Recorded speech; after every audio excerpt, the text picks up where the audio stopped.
Նրան տարիներ շարունակ լուր դավաճանել էին։ Սակայն այդ գիշեր Սիրուհին մտավ գլխավոր դռնով։ Այն, ինչ պատրանք էր, վերածվեց հանրային նվաստացման։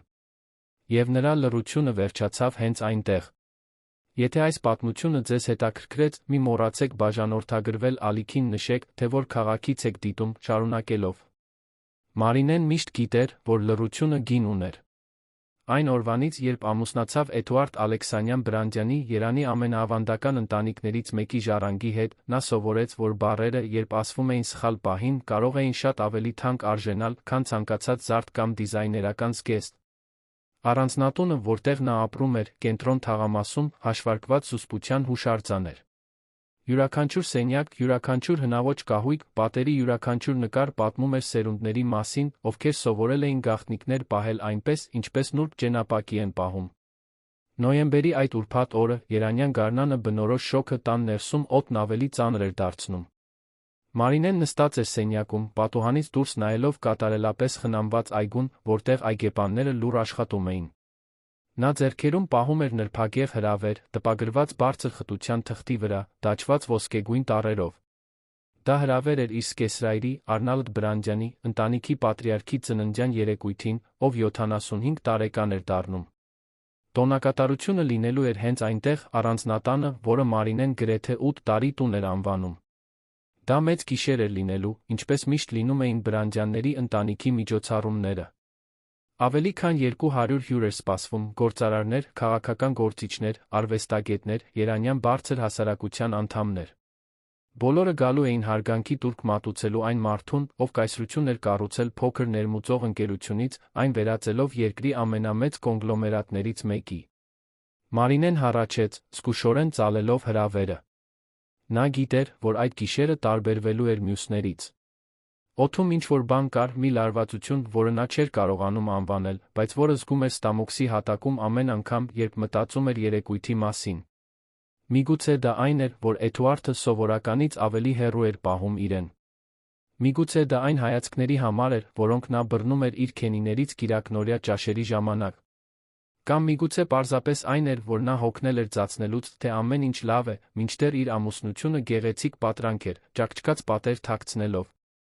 Նա վեր կացավ, քայլեց դեպի զգեստապահարան։ Երեկույթի համար ընտրել էր նրբագեղ զգեստ, դասական կտրվածքով, փղոսկրագույն, երկար թերով զուսպ դեկոլտեով միդի մոդել։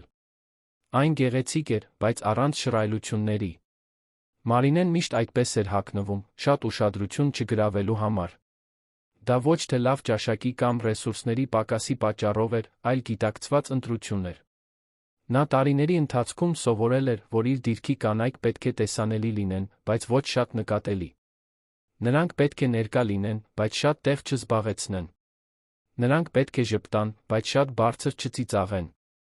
Միջանցքից շտապ քայլերի ձայնը նրան մտքերից հանեց։ Դա Կարինեն էր, տնային տնտեսուհին, ով տանը աշխատում էր ավելի քան 20 տարի, դեռ Մարինեի ամուսնությունից առաջ։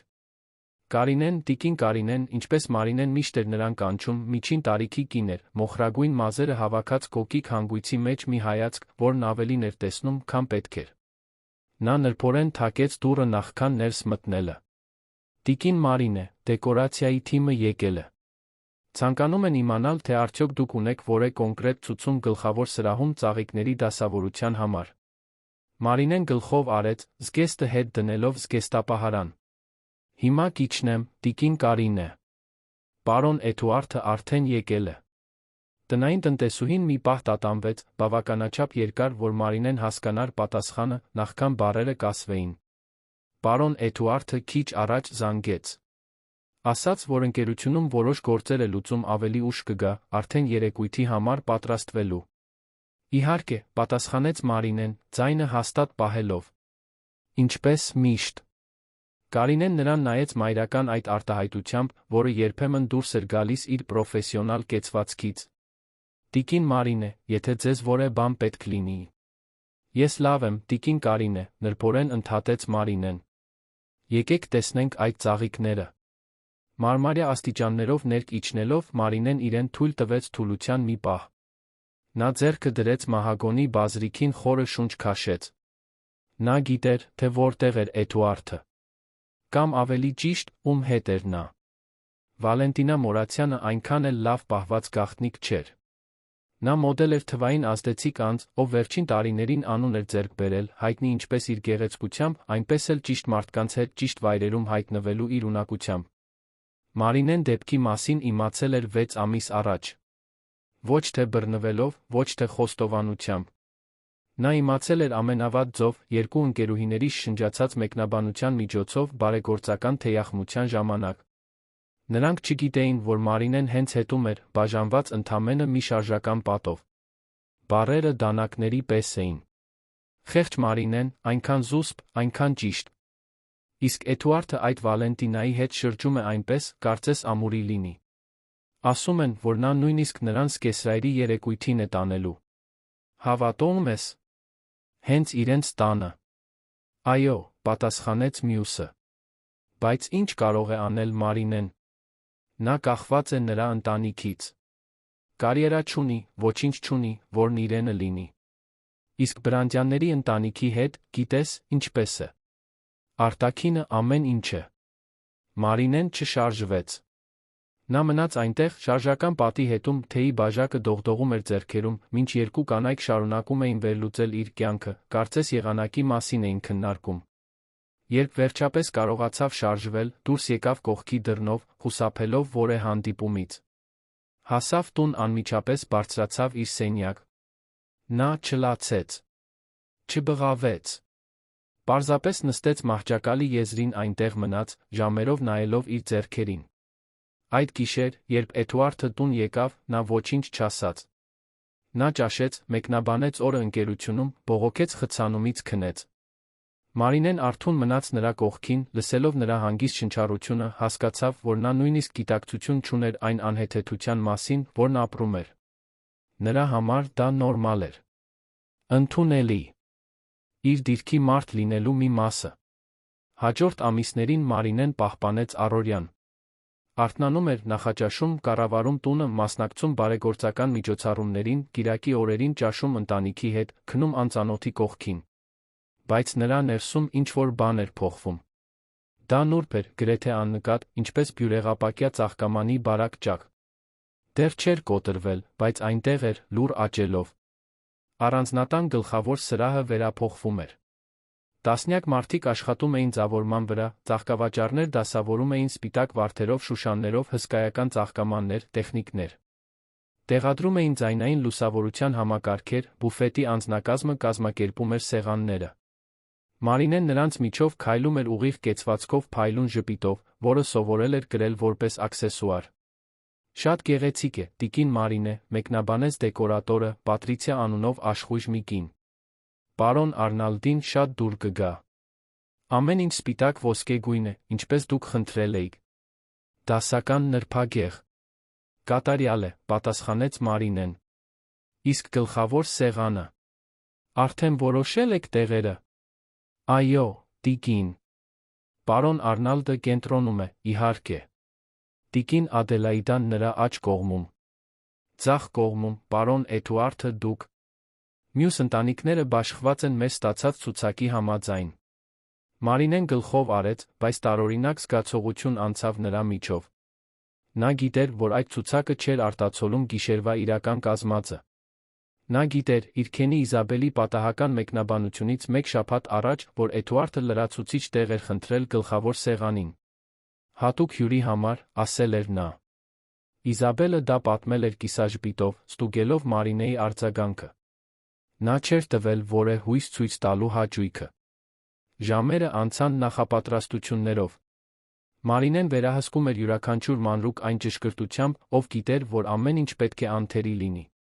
Ոչ թե ունայնության, այլ այն պատճառով, որ ցանկացած անհաջողություն վերագրվելու էր իրեն, տանտիրուհուն։ Ժամը 4-ի մոտ նա բարձրացավ պատրաստվելու։ Երկար լոգանք ընդունեց, փորձելով թուլացնել լարված մկանները։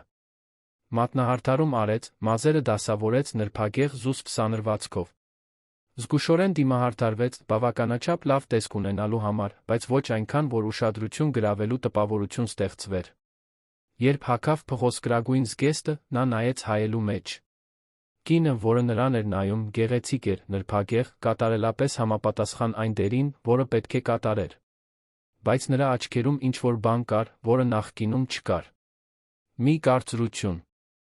մի վճռականություն,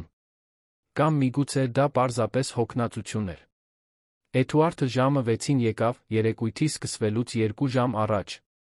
Նա սենյակ մտավ որպես կառավարվող փոթորիկ, արդեն զայրացած աշխատանքի հետ կապված ինչ-որ բանից։ Հազիվ նայեց Մարինեին, մինչ մերկացավ ցնցուղ մտավ։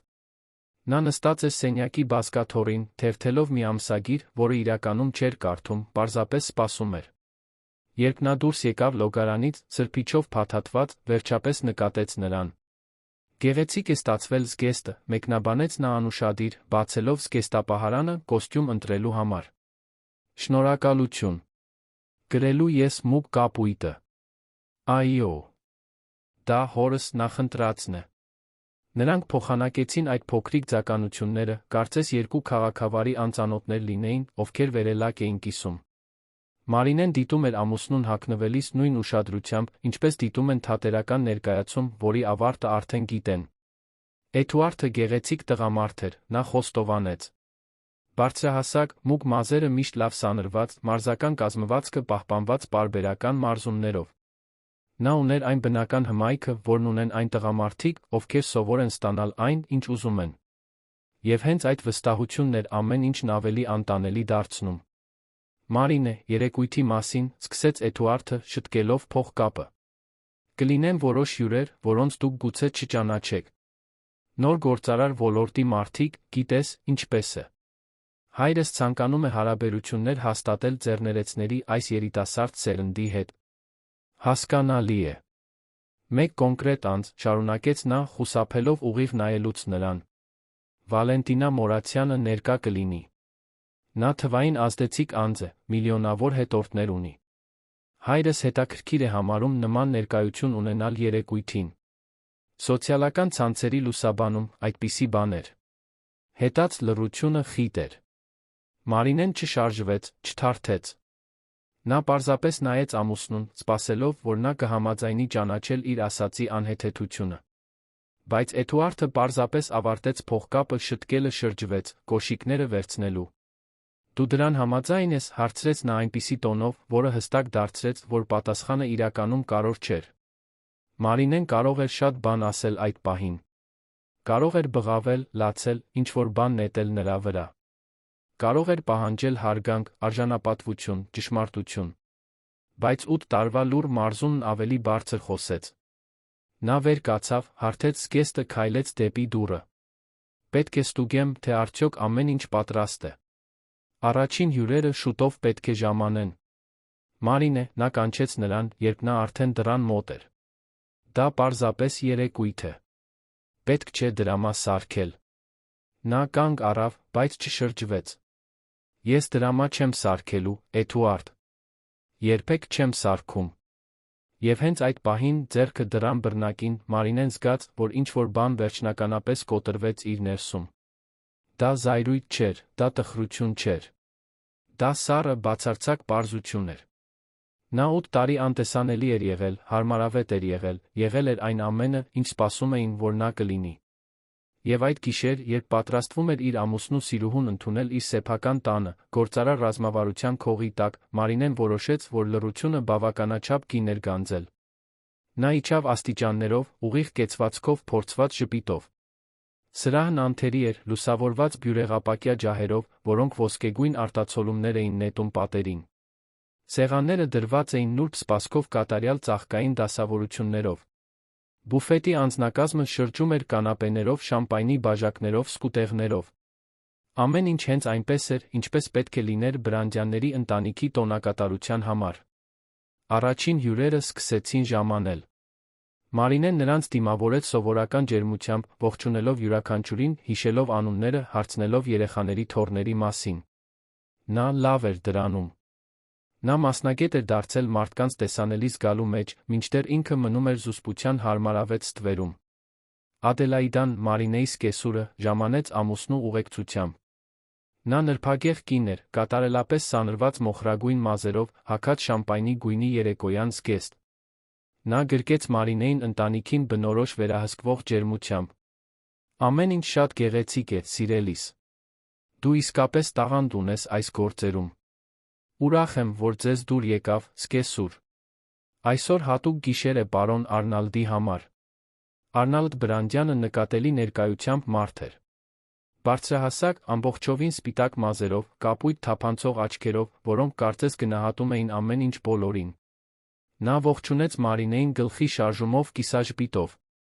Նա երբեք հատկապես ջերմ չէր եղել նրա հետ, բայց նա թշնամաբար չէր վերաբերվել։ Մարինեն նրա համար համապատասխան մաս էր որդու կյանքում։ Զուսպ, լավ ընտանիքից, կրթված։ Այն ամենը, ինչ սպասվում էր Բրանդյանի կնոջից։ Երբ սրահը լցվեց, Մարինեն շրջում էր խմբերի միջով, միշտ ուշադիր, միշտ ներկա, միշտ անտեսանելի։ Նա խոսում էր բարեգործության մասին հասարակության տիկնանց հետ, բիզնեսի մասին, գործարարների հետ, արվեստի մասին, կոլեկցիոներների հետ։ Դա մի կատարում էր, որին նա տիրապետում էր։ Հենց այդ ժամանակ ժամանեց Վալենտինա Մորացյանը։ Մարինեն նրան տեսավ նույնիսկ նախքան նա կմտներ սրահ։ Շշուկները սկսվեցին մուտքի սրահում, այնպիսի իրարանցում, որը տեղի է ունենում, երբ ինչ-որ կարևոր մեկը հայտնվում է։ Եվ հետո նա այնտեղ էր, անցնելով կրկնակի դռներով, կարծես պոդիումի վրա լիներ։ Նրա հագին կարմիր զգեստը ավելին էր, քան համարձակ, այն սադրիչ էր։ Կարճ, նեղ, դեկոլտեով, որը մարտահրավեր էր նետում ձգողականությանը։ Բարձրակրուն կոշիկները նրա ոտքերն անվերջ էին դարձնում։ Շիկահեր մազերը կատարյալ ալիքներով թափվում էին ուսերին։ Նա, օբյեկտիվորեն, շլացուցիչ էր։ Բայց Վալենտինայի գեղեցկությունը չէր, որ Մարինեին ստիպեց ստամոքսը շրջվել։ Դա այն էր, թե ինչպես նա մտավ։ Վստահ տիրական կարծես այդ տունը, այդ երեկույթը, այդ մարդիկ, ամեն ինչ իրենն էր իրավունքով։ Եվ հատկապես այն էր, թե ինչպես Էդուարդը մոտեցավ նրան ժպիտով, որը Մարինեն տարիներով չէր տեսել, նրան ձեռքից բռնած առաջնորդեց դեպի սրահի կենտրոն։ Հայացքները շրջվեցին։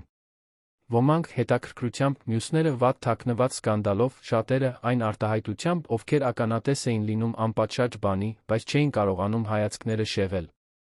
Մարինեն մնաց իր տեղում, մի խումբ տիկնանց կողքին, ովքեր հանկարծ լռեցին, բոլորը նայելով նրան, սպասելով նրա արձագանքին։ Դա Հելենն էր, Մարինեի սիրելի մորաքույրը, մահացած մոր կրտսեր քույրը, ով կոտրեց անհարմար լռությունը։ Հելենը հատուկ Գյումրիից էր եկել երեկույթի համար։ Նա 60 տարեկան, աշխույժ ուղղակի կին էր, ով երբեք լավ չէր տեղավորվել բարձր հասարակության պաշտոնական շրջանակներում։ Մարինե, սիրելիս, բավական բարձր ասաց Հելենը, որպեսզի լսվեր։ Դու ինձ չես ներկայացնելու մյուս հյուրերին։ Ես մահանում եմ Էդուարդի զարմիկներին ճանաչելու ցանկությունից, որոնց մասին այդքան ես խոսում։ Դա նրբագեղ ելք էր, միտումնավոր շեղում։ Մարինեն դրան կառչեց որպես փրկության տախտակ։ Իհարկե, մորաքույր Հելեն։ Եկեք, ես ձեզ բոլորին կներկայացնեմ։ Մինչ նրանք շրջում էին սրահում, Հելենը ամուր բռնեց Մարինեի ձեռքը։ Այդ կարմիր զգեստով կինը այն է, ինչ ես կարծում եմ, որ նա է, շշնջաց նա։ Մարինեն պարզապես գլխով արեց, ժպիտը դեմքին պահելով։ Եվ դու այնտեղ կմնաս, լուռ, թույլ տալով, որ այս իրավիճակը տեղի ունենա։ Ինչ ես ուզում, որ անեմ, մորաքույր։ Տեսարան սարքեմ։ Հյուրին դուրս հանեմ զգեսրայրիս ծննդյան երեկույթից։ Հելենը սեղմեց զարմուհու ձեռքը։ Ես ուզում եմ, որ դու հիշես, որ այս տան տիրուհին ես։ Որ իրավունքներ ունես։ Որ արժանի ես հարգանքի։ Բայց այդ պահին Մարինեն ոչ մի բանի տիրուհի չէր զգում իրեն։ Նա իր կյանքի հյուր էր զգում իրեն, օթյակից դիտելով, թե ինչպես է մեկ այլ կին զբաղեցնում իր տեղը։ Եվ ամենավատն այն էր, որ ոչ ոք կարծես դա բավականաչափ սխալ չէր համարում, ինչ-որ բան անելու համար։ Երեկույթը շարունակվեց։ Ճաշը մատուցվեց։ Մարինեն Էդուարդը նստեցին գլխավոր սեղանին, ինչպես նախատեսված էր։ Վալենտինան տեղավորվեց մոտակա սեղանին, այլ երիտասարդ ազդեցիկ հյուրերի հետ։ Ամբողջ ճաշի ընթացքում Մարինեն զգում էր հայացքները, որոնք անցնում էին իր մյուս կնոջ միջ։ Դա նման էր ռինգում լինելուն, երբ բոլորը սպասում էին, թե ով կհարվածի առաջինը։ Բայց Մարինեն լուռ ուտում էր, ժպտում էր, երբ տեղին էր, մասնակցում էր զրույցներին, երբ անհրաժեշտ էր։ Նա կատարելապես կատարում էր իր դերը։ Ինչպես միշտ։ Միայն երբ նա բարձրացրեց աչքերը հանդիպեց Վալենտինայի հայացքին սրահի մյուս կողմից, ինչ-որ բան փոխվեց։ Մյուս կինը նրան նայում էր մարտահրավերի արհամարանքի խառնուրդով։ Այնտեղ չկար ոչ մի անհարմարություն, ոչ մի ամոթ։ Միայն մի անբարտավան վստահություն, որ նա հաղթել էր։ Որ Մարինեն պարզապես հեշտությամբ անտեսվող խոչընդոտ էր։ Եվ հենց այդ պահին բյուրեղապակյա ջահերի փայլի ներքո շրջապատված 200 մարդկանցով, ովքեր ձացնում էին, թե չեն տեսնում ակնհայտը, Մարինեն որոշեց, որ այլս անտեսանելի չի լինի։ Նա դեռ չգիտեր, թե ինչպես կամ երբ, բայց գիտեր, որ այդ գիշեր ինչ-որ բան փոխվելու էր։ Պետք է փոխվեր։ Որովհետև լռությունը, նա վերջապես հասկացավ, պաշտպանություն չէր։ Այն բանտ էր։ Եվ նա հոգնել էր իր սեփական կյանքի բանտարկյալ լինելուց։ Պատմեք ինձ, ինչ եք կարծում այս պատմության մասին, ինչպես եք կարծում, որ այն կավարտվի։ Երաժշտությունը սկսեց ավելի բարձր հնչել ճաշից հետո։ Հատուկ այդ առիթի համար հրավիրված նվագախումբը կատարում էր հայկական երաժշտության դասականներ, այն երգերը, որոնք գնահատում էր Արնալդ Բրանդյանի սերունդը։ Զույգերը սկսեցին շարժվել դեպի սրահի կենտրոնում գտնվող իմպրովիզացված պարահրապարակ։ Մարինեն ամեն ինչ դիտում էր իր տեղից, գլխավոր սեղանին, դեռ նստած, մինչ Էդուարդը աշխույժ զրուցում էր մի խումբ գործարարների հետ մի քանի մետր հեռավորության վրա։ Վալենտինան վեր էր կացել իր սեղանից, այժմ շրջում էր սրահում, կարծես երեկույթի տանտիրուհին լիներ։ Նա կանգ էր առնում, լուսանկարվելու որոշ հյուրերի հետ, սթորիներ էր տեղադրում իր հեռախոսով, շատ բարձր էր ծիծաղում, մարդկանց ձեռքերին էր դիպչում այնպիսի մտերմությամբ, որը չէր ձեռք բերել։ Մարինեն նկատեց, թե ինչպես էին որոշ ավագ տիկնայք հոնքերը կնճռոտում, դիտելով նրան, բայց ոչ ոք ոչինչ չէր ասում։ Ի վերջո, նա ծննդյան տոնը նշողի հյուրն էր։ Կամ գոնե բոլորը ձացնում էին, թե հավատում էին դրան։ Ռաֆայելը, Էդուարդի զարմիկը մորաքույր Ադելայդայի որդին, մոտեցավ սեղանին, որտեղ Մարինեն դեռ նստած էր։ Նա 35 տարեկան էր, ընտանեկան ընկերության իրավաբանն էր, միշտ բարի էր եղել Մարինեի հետ։ Նրանք մտերիմ հարաբերություններ չունեին, բայց այնտեղ փոխադարձ հարգանք կար։ Մարինե, լավ ես, հարցրեց նա մեղմ ձայնով, աթոռը քաշելով նրա կողքին նստելու համար։ Գիտեմ, որ այս իրավիճակը քեզ համար դժվար պետք է լինի։ Մարինեն նայեց նրան, զարմացած անկեղծությունից։ Մարդկանց մեծ մասը ձացնում էր, թե ոչ մի սխալ բան չի կատարվում։ Ես այստեղ եմ, Ռաֆայել։ Կատարում եմ իմ դերը։ Նա հառաչեց, ձեռքով անցկացնելով մուգ մազերի միջով։ Սա ճիշտ չէ։ Դու դա գիտես, չէ՞։ Այն, ինչ Էդուարդն անում է, անհարգալից է։ Քեզ հանդեպ, ընտանիքի հանդեպ, այստեղի բոլորի հանդեպ։ Իսկ ինչ ես առաջարկում, որ անեմ, հարցրեց Մարինեն, նրա ձայնը մեղմ էր, բայց լի էր դառնությամբ, որը նա չկարողացավ թաքցնել։ Տեսարան սարքեմ։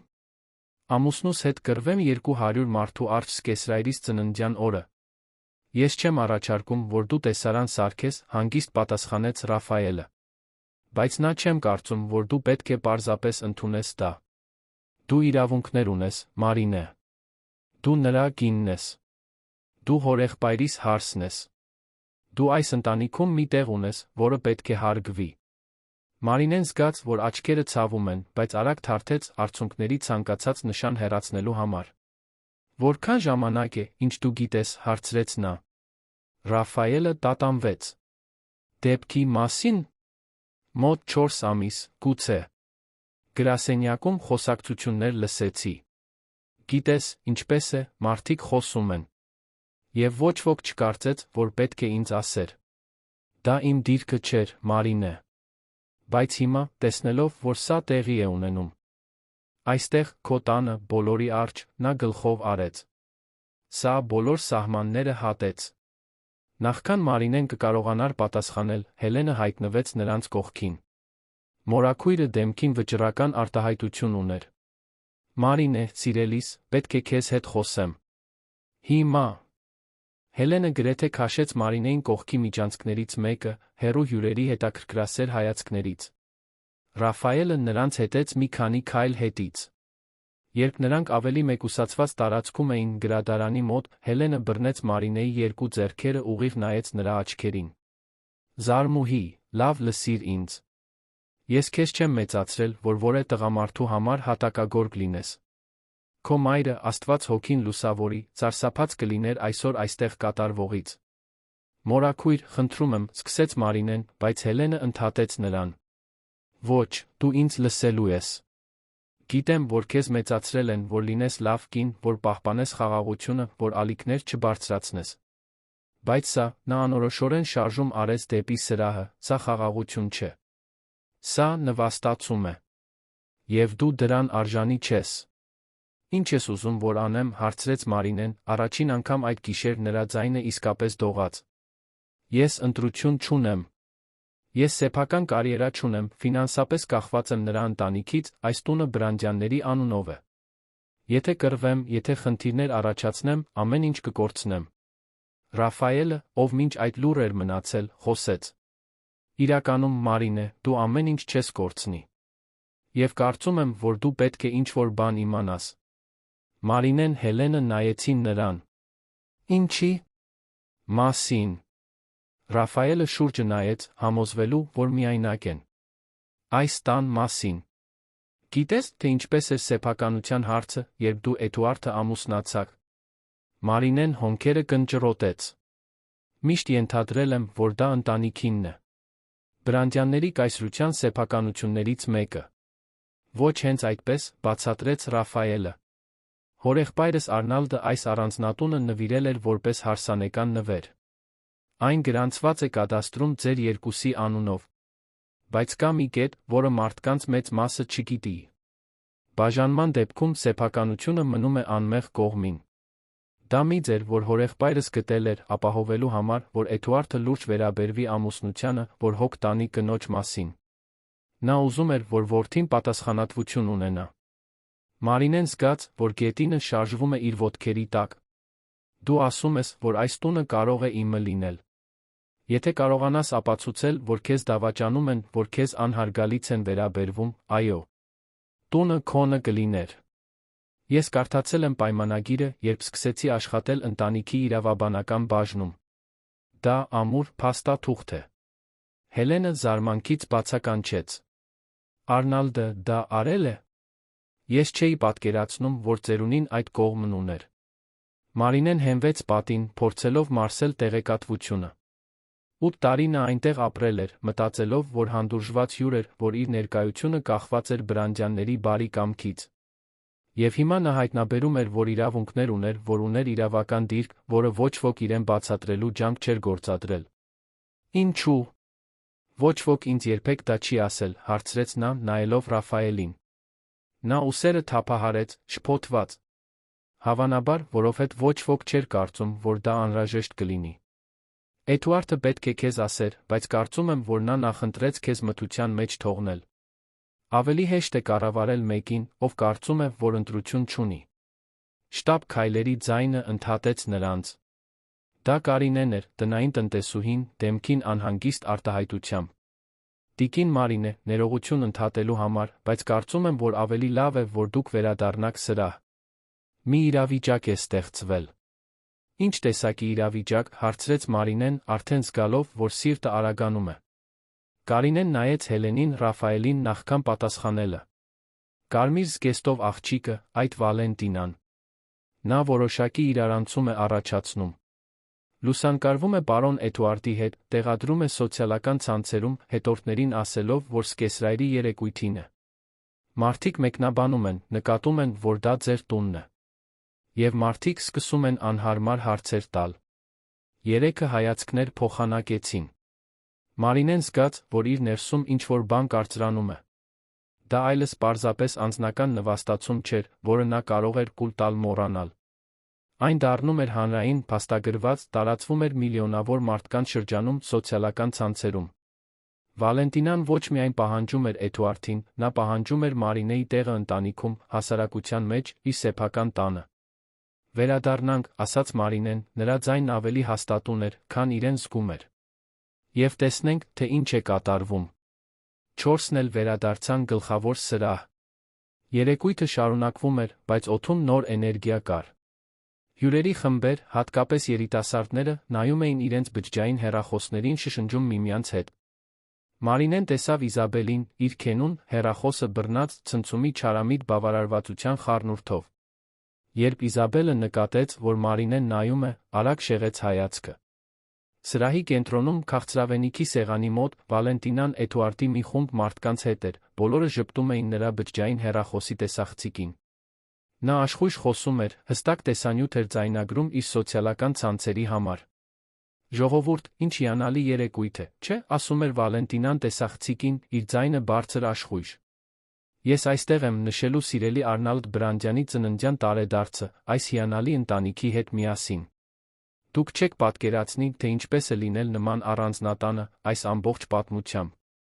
Մարինեն կանգ առավ մի քանի մետր հեռավորության վրա, դիտելով։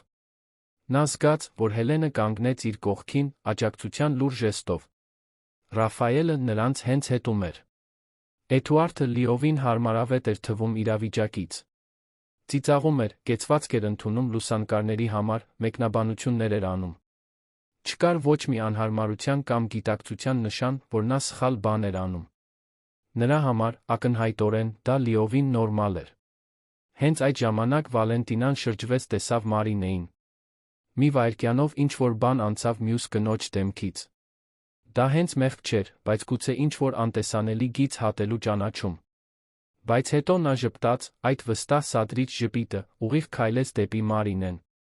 «Մարինե», բացականչեց Վալենտինան, կարծես հին ընկերուհիներ լինեին։ «Քո տունը բացարձակապես գեղեցիկ է։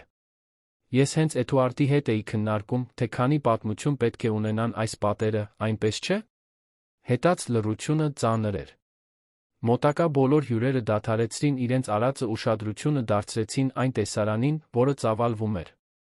Մարինեն զգում էր տասնյակ հայացքներ իր վրա, սպասելով, թե ինչպես նա կարձագանքի։ «Շնորհակալություն», պատասխանեց Մարինեն, նրա ձայնը քաղաքավարի, բայց սառը։ Դա իսկապես մեծ պատմություն ունեցող տուն է։ Ընտանեկան պատմություն։ Վերջին բառի շեշտադրումը աննկատ չմնաց։ Վալենտինան թարթեց, բայց ժպիտը պահեց։ Իհարկե, իհարկե։ Եվ ինչ հիանալի ընտանիք։ Էդուարդն ինձ պատմում էր Բրանդյանների բոլոր ավանդույթների մասին։ Ինչ հետաքրքիր է, ասաց Մարինեն։ Ամուսինս ընտանեկան պատմություններ է կիսում ձեզ հետ։ Օդն ավելի լարվեց։ Էդուարդը, ով մինչ այդ մնացել էր իր տեղում, վերջապես մոտեցավ։ Նա դեմքին զայրացած արտահայտություն ուներ։ Մարինե, պետք չէ կոպիտ լինել մեր հյուրի հետ։ Մեր հյուրը, կրկնեց Մարինեն, նրա բառերը ասելուց ինչ-որ բան կար, որը ստիպեց Էդուարդին անկամորեն հետ քայլել։ Հետաքրքիր է, որ դուք հոգնակի եք օգտագործում, Էդուարդ։ Որովհետև ես չեմ հիշում, որ ինձ խորհրդակցել են այս կոնկրետ հյուրի մասին։ Վալենտինան ստիպված ծիծաղեց։ Ահ, ինչ ծանր մթնոլորտ է։ Դա պարզապես տանը արված հաճոյախոսություն էր, ժողովուրդ։ Պետք չէ այդպես լինել։ Հենց այդ ժամանակ Հելենը մի քայլ առաջ արեց։ Կարող եմ մի հարց տալ սիրելիս, ասաց նա, Վալենտինային նայելով այնպիսի արտահայտությամբ, որը բացարձակապես բարեկամական չէր։ Դու գիտես, թե ով է այս տան տիրուհին։ Վալենտինան թարթեց, զարմացած միջամտությունից։ Դե, դա Բրանդյանների ընտանիքի առանձնատունն է, այնպես չէ։ Ոչ հենց այդպես, շարունակեց Հելենը։ Այս տունը հարսանեկան նվեր էր։ Այն օրինականորեն պատկանում է իմ զարմուհի Մարինեին, նրա ամուսնուն։ Եվ որպես կին, Մարինեն լիակատար իրավունք ունի որոշելու, թե ով է այստեղ ողջունելի, իսկ ով ոչ։ Էդուարդը կարմրեց։ Մորաքույր Հելեն, ամբողջ հարգանքով, բայց դուք դրա հետ ոչ մի կապ չունեք։ Ունեմ, այո, պատասխանեց Հելենը։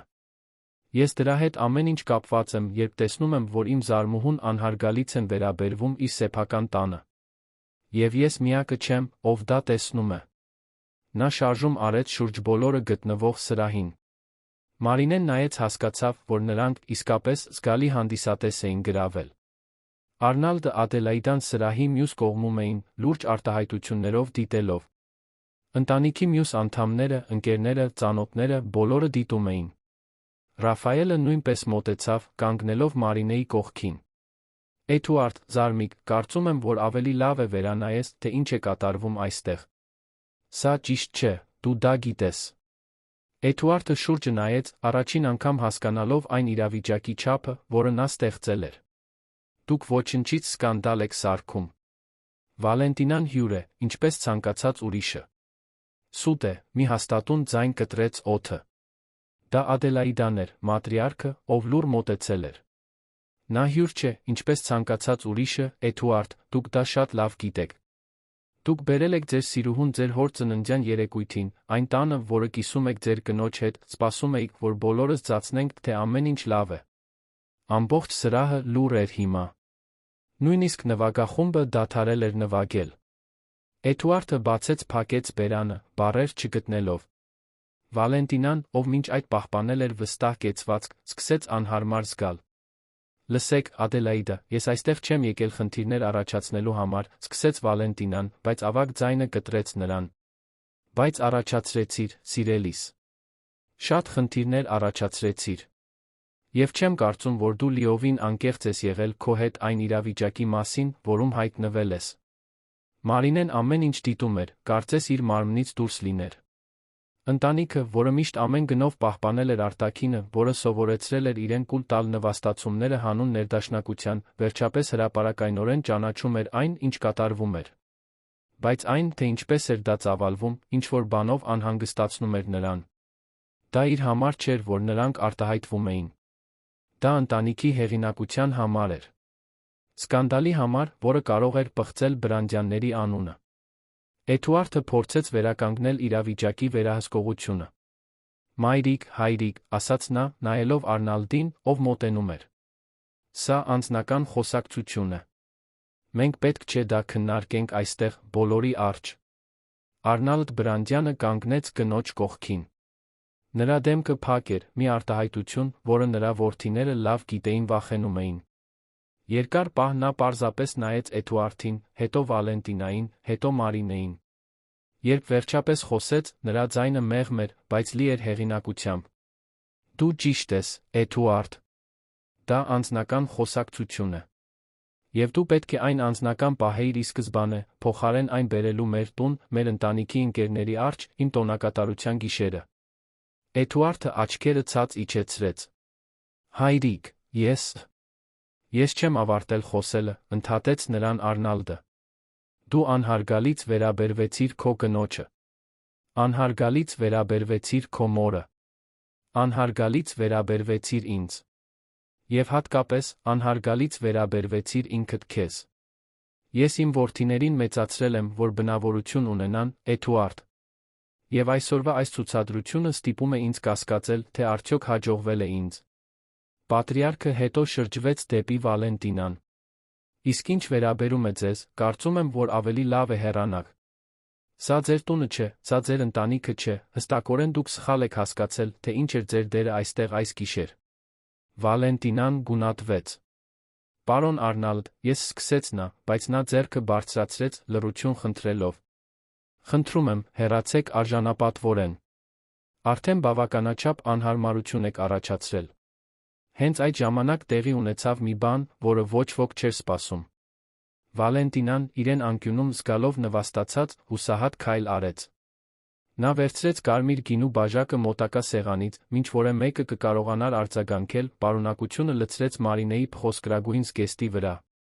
Մուգ կարմիր հեղուկը տարածվեց բաց գույնի գործվածքի վրա, կարծես արյուն լիներ։ Մարինեն լիովին անշարժ մնաց, ներքնայելով, տեսնելով, թե ինչպես է գինին բծոտում իր զգեստը, կաթում մարմարյա հատակին։ Ամբողջ սրահը ցնցումի հավաքական բացականչություն արձակեց։ Օй, ասաց Վալենտինան, ձայնով, որը փորձում էր անուշադիր հնչել, բայց թեթակի դողում էր։ Դա պատահականություն էր։ Բայց այնտեղի բոլորը գիտեին, որ այդպես չէր եղել։ Հայացքները, որոնք խղճահարությամբ էին եղել Մարինեի վրա, հիմա սարսափով էին Վալենտինայի վրա։ Դա հատել էր բոլոր սահմանները։ Դա այլս պարզապես անհավատարմության կամ անհարգալից վերաբերմունքի հարց չէր։ Դա ֆիզիկական ագրեսիա էր, թեկուզ խորհրդանշական։ Մարինեն դանդաղ բարձրացրեց աչքերը, նախ նայելով բծոտված զգեստին, հետո Վալենտինային։ Եվ առաջին անգամ այդ գիշեր, առաջին անգամ ամուսնության 8 տարիների ընթացքում, Մարինեն զգաց, որ իր ներսում ինչ-որ բան լիովին կոտրվեց։ Դա այլս տխրություն չէր։ Դա այլս հրաժարական չէր։ Դա զայրույթ էր։ Մաքուր, բյուրեղյա, ազատագրող զայրույթ։ Դու, ասաց Մարինեն, նրա ձայնը մեղմ, բայց պարզ, ինչպես բյուրեղապակի։ Դու հենց նոր կատարեցիր քո կյանքի ամենամեծ սխալը։ Մարինեի խոսքերին հաջորդած լռությունն այնքան խիտ էր, որ կարծես ամբողջ օդը ծծում էր սրահից։ Վալենտինան փորձեց ծիծաղել, նյարդային սուր ծիծաղ, որն արագ մարեց, երբ տեսավ Մարինեի դեմքի արտահայտությունը։ Այնտեղ այլս հնազանդություն չկար։ Այլս չկար այն զուսպ լուռ կինը, որին բոլորը ճանաչում էին։ Ինչ-որ այլ բան կար, ինչ-որ բան, որը նույնիսկ Էդուարդին ստիպեց անկամորեն հետ քայլել։ Մարինեն վերցրեց մոտակա սեղանից մի անձեռոցիկ, սկսեց չորացնել գինու բծերը զգեստից, հանգիստ մտածված շարժումներով։ Յուրաքանչյուր ժեստ կառավարված էր ճշգրիտ, կարծես նա 1000 անգամ փորձված խորեոգրաֆիա էր կատարում։ Երբ ավարտեց, զգուշորեն ծալեց անձեռոցիկը, դրեց սեղանին։ Միայն այդ ժամանակ նա նորից նայեց Վալենտինային։ «Գիտեք, ինչն է զվարճալի», ասաց Մարինեն, նրա ձայնը մեղմ, բայց թափանցող։ 8 տարի ես կուլ տվեցի նվաստացումները։ Ձացրի, թե չեմ տեսնում։ Ձացրի, թե չգիտեմ։ Բերանս փակ պահեցի, որովհետև ինձ սովորեցրել էին, որ հենց այդպես են վարվում լավ կանայք։ Որ խաղաղությունը պահպանելը, արտաքինը պահպանելը ավելի կարևոր էր, քան արժանապատվություն ունենալը։ Մարինե, սկսեց Էդուարդը, բայց նա ձեռքը բարձրացրեց, լռեցնելով նրան, առանց նույնիսկ նրա ուղղությամբ նայելու։ Ոչ, Էդուարդ։ Հիմա իմ խոսելու հերթն է։ Դու 8 տարի ժամանակ ունեցար ինձ հետ խոսելու, ինձ հարգելու, ինձ որպես քո կին վերաբերվելու համար։ Դու ընտրեցիր դա չանել։ Այնպես որ հիմա դու ինձ լսելու ես։ Նա նորից շրջվեց դեպի Վալենտինան։ Իսկ ինչ վերաբերում է ձեզ, ասաց նա, դանդաղ քայլելով դեպի մյուս կինը։ Դուք կարծում էիք, որ կարող եք մտնել իմ տուն, իմ ամուսնություն, իմ կյանք պարզապես վերցնել այն, ինչ ուզում եք։ Կարծում էիք, որ ես թույլ եմ։ Կարծում էիք, որ ես անտեսանելի եմ։ Կարծում էիք, որ ես չեմ արձագանքի։ Վալենտինան փորձեց պահպանել ամբարտավան կեցվածքը, բայց նրա ձայնը դողում էր, երբ պատասխանեց. Լսեք, ես չէի ուզում խնդիրներ առաջացնել։ Էդուարդն էր ինձ հրավիրել։ Ես պարզապես… Դուք պարզապես ընդունեցիք, ավարտեց Մարինեն։ Ընդունեցիք հրավերը, գալու իմ տուն։ Ընդունեցիք կեցվածք ընդունել իմ ամուսնու կողքին։ Ընդունեցիք տեղադրել ձեր սոցիալական ցանցերում, ձեր միլիոնավոր հետևորդների համար, որ այստեղ էիք, կարծես այս ընտանիքի մի մասը լինեիք։ Եվ հետո, երբ առերեսվեցիք, փորձեցիք ինձ նվաստացնել, գինի շպրտելով իմ զգեստի վրա։ Ես արդեն ասացի, որ դա պատահականություն էր։ Այդպես է, Մարինեն գլուխը թեքեց, նրա ձայնի հանգստության մեջ ինչ-որ գրեթե վտանգավոր բան կար։ Որովհետև այստեղի մի քանի հյուրեր ամեն ինչ ձայնագրել են իրենց հեռախոսներով։ Վստահ եմ, որ տեսանյութերը հստակ ցույց են տալիս ձեր մտադրությունները։ Եվ կարծում եմ, որ հաշվի առնելով ձեր ներկայությունը սոցիալական ցանցերում, դուք շատ լավ եք հասկանում, թե ինչ կարող են անել վիրուսային պատկերները հեղինակության հետ, այնպես չէ՞։ Գույնը փախավ Վալենտինայի դեմքից։ Նա շուրջը նայեց, հասկանալով, որ իսկապես մի քանի հեռախոս դեռ բարձրացված էին, ձայնագրելով այդ առերեսման յուրաքանչյուր պահը։ Այն, ինչ նախկինում առավելություն էր թվում, նրա թվային ազդեցությունը, հիմա վերածվում էր իր դեմ ուղղված զենքի։ Հելենը մոտեցավ Մարինեին, ձեռքը դնելով նրա ուսին, աջակցության նշանով։ Եվ դա դեռ ամենը չէ, սիրելիս, ասաց նա, նայելով Վալենտինային։ Դուք մասնավոր սեփականությունում եք, խանգարումներ առաջացնելով, ֆիզիկապես հարձակվելով սեփականատիրոջ վրա։ Մարինեն կարող էր հենց հիմա ոստիկանություն կանչել։ Սա ծիծաղելի է, պայթեց Էդուարդը, վերջապես գտնելով իր ձայնը։ Ոչ ոք ոստիկանություն չի կանչելու։ Սա ընտանեկան գործ է։ Այդ դեպքում գուցե պետք է այն ի սկզբանե ընտանեկան գործ համարեիր, Էդուարդ, ասաց Արնալդը, իր ձայնը կտրուկ։ Փոխարեն քո հոր ծննդյան տարեդարձը մեդիա կրկեսի վերածելու։ Ադելայդան մոտեցավ Մարինեին, զննելով բծոտված զգեստը։ Սիրելիս, եկեք բարձրանանք, որ փոխեք հագուստը։ Պետք չէ այստեղ մնալ այդ փչացած զգեստով։ Բայց Մարինեն գլխով արեց։ Ոչ, սկեսուր։ Ես մնալու եմ հենց այնպես, ինչպես կամ։ Ուզում եմ, որ բոլորը տեսնեն։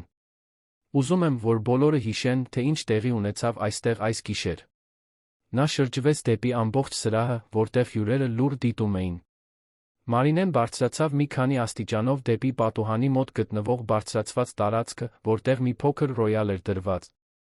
Այնտեղից նա ուներ սրահի ամբողջական տեսարան, բոլորը կարող էին հստակ տեսնել նրան։ Ներողություն եմ խնդրում, սկսեց նա, նրա ձայնը բավական բարձր էր, որպեսզի հասներ սրահի բոլոր անկյուններին։ Ներողություն եմ խնդրում, որովհետև սա պետք է տոնակատարության, ուրախության, ընտանիքի գիշեր լիներ։ Եվ այն վերածվեց բոլորովին այլ բանի։ Բայց գուցե, շարունակեց նա, դա անհրաժեշտ էր։ Գուցե անհրաժեշտ էր, որ այս ամենը տեղի ունենար, որպեսզի որոշ ճշմարտություններ վերջապես բացահայտվեին։ Մարինե, Էդուարդը փորձեց նորից ընդհատել նրան, բայց Ռաֆայելը բռնեց նրա ձեռքը։ Թող նա խոսի, զարմիկ, հաստատուն ասաց Ռաֆայելը։ Դու արդեն բավականաչափ խոսել ես քո արարքներով։ Հիմա նրա հերթն է։ Մարինեն շարունակեց, ուղիղ նայելով հյուրերին։ Տարիներ շարունակ ես ապրել եմ այս տանը որպես ուրվական։ Այստեղ էի, բայց չկայի։ Կատարում էի իմ պարտականությունները, ժպտում էի ճիշտ ժամանակին, հագնվում էի պատշաճ կերպով, մասնակցում էի միջոցառումներին։ Բայց ինձ երբեք իրականում չէին տեսնում։ Երբեք իրականում չէին լսում։ Եվ ավելին, ես ընդունեցի դա։ Ընդունեցի, որովհետև ինձ ասացին, որ հենց այդպես են գործում բաները։ Որ իմ դիրքի կանայք պետք է զուսպ լինեն, պետք է աչք փակեն, պետք է անվերջ ներեն։ Հյուրերից ոմանք սկսեցին անհարմար նայել միմյանց։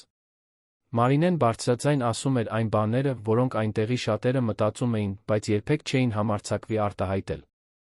Բայց այսօր, շարունակեց Մարինեն, ինչ-որ բան փոխվեց։ Դա միայն զգեստի վրայի գինին չէր։ Դա այն պարզությունն էր, որ հասկացավ, որ իմ պահպանած լռությունը ոչ ոքի չէր պաշտպանում։ Խաղաղություն չէր պահպանում։ Այն պարզապես թույլ էր տալիս, որ անհարգալից վերաբերմունքը շարունակվի։ Այն իմ ամուսնուն սովորեցնում էր, որ նա կարող է անել այն, ինչ ուզում է, առանց հետանքների։ Այն սովորեցնում էր սրան, նա մատնացույց արեց Վալենտինային, որ նա կարող է ներխուժել այն տարածքներ, որոնք իրենը չէին, ոչ մի արձագանք չի լինի։ Վալենտինան փորձեց մոտենալ ելքին, բայց որոշ հյուրեր նրբորեն արգելափակում էին ճանապարհը։ Նա այնտեղ էր փակված, ստիպված լսելու, ստիպված դիմակայելու իր արարքների հետանքներին։ Հիմա, ասաց Մարինեն, նրա ձայնն ավելի ուժեղ էր դառնում, ուզում եմ, որ բոլորը իմանան մի քանի բան։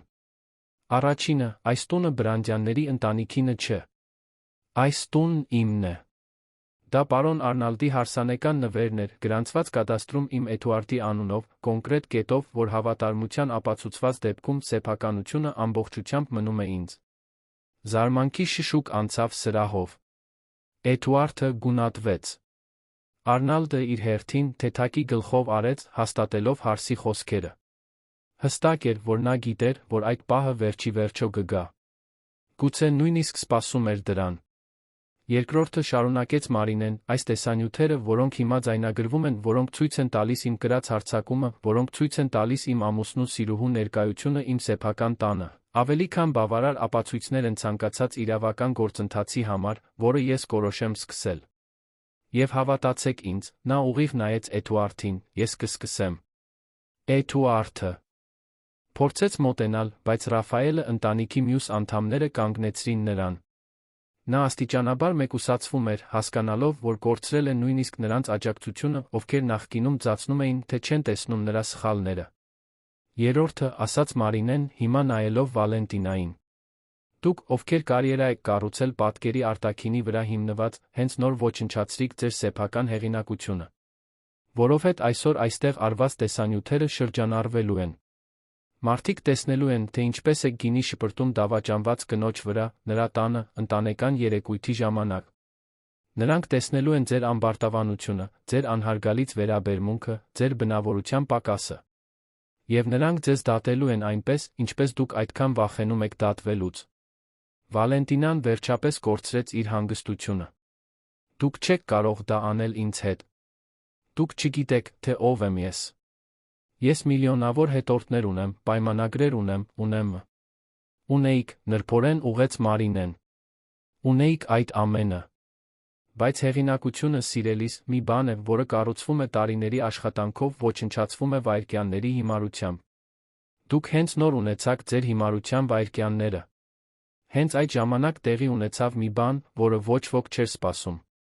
Հյուրերից մեկը, մոտ 60 տարեկան նրբագեղ տիկին Բեատրիս Մենդեսյան անունով, Երանի ամենամեծ գովազդային գործակալություններից մեկի սեփականատերը, վեր կացավ իր սեղանից քայլեց մինչ Վալենտինայի կողքին կանգնելը։ Միսս Մորացյան, ասաց Բեատրիսը, իր ձայնը պարզ պրոֆեսիոնալ։ Իմ գործակալությունը ներկայացնում է մի քանի ապրանքանիշեր, որոնց հետ դուք պայմանագրեր ունեք։ Կամ ավելի ճիշտ, ունեիք։ Որովհետև ես կարող եմ երաշխավորել, որ այսօր այստեղ ականատես լինելուց հետո, տեսանյութերը շրջանառվելուց հետո, այդ ապրանքանիշերից ոչ մեկը չի ցանկանա իր պատկերը կապել ձեր հետ։ Անպատշաճ պահվածք, էթիկայի բացակայություն, ընտանեկան սկանդալներում ներգրավվածություն, նա մեթոդաբար թվարկեց։ Այս ամենը հակասում է այն արժեքներին, որոնք պաշտպանում են մեր հաճախորդները։ Վալենտինան փորձեց պատասխանել, բայց բառեր չգտավ։ Այն, ինչ նա արել էր, այն հետանքները, որոնց նա պետք է դիմակայեր, վերջապես պարզ էին դառնում նրա համար։ Էդուարդը, հասկանալով, որ իրավիճակը լիովին դուրս է եկել վերահսկողությունից, մեկ անգամ փորձեց միջամտել։ Ժողովուրդ, խնդրում եմ, եկեք սա հանգիստ լուծենք։ Պետք չէ այսպես լինել։ Մենք կարող ենք խոսել, համաձայնության գալ։ Համաձայնություն, կրկնեց Մարինեն, ամուսնուն նայելով, կարծես նրան առաջին անգամ էր տեսնում։ Դուք համաձայնություն եք ուզում։ Տարիների անհարգալից վերաբերմունքից հետո, ձեր սիրուհուն մեր տուն բերելուց հետո, ինձ բոլորի առաջ նվաստացնելուց հետո։ Ինչ տեսակի համաձայնություն եք պատկերացնում, որ ընդունելի կլինի, Էդուարդ։ Ես, նա կակազեց։ Մենք կարող ենք փորձել ամուսնական խորհրդատվություն։ Մենք կարող ենք աշխատել դրա վրա։ Ես խոստանում եմ, որ ձեր խոստումները ոչինչ չարժեն, ընդհատեց նրան Մարինեն։ Եվ ես ոչ մի հետաքրքրություն չունեմ փորձելու փրկել մի ամուսնություն, որը դուք միայնակ եք ոչնչացրել։ Արնալդը, ով իր վերջին միջամտությունից հետո լուր դիտում էր ամեն ինչ, մի քայլ առաջ արեց։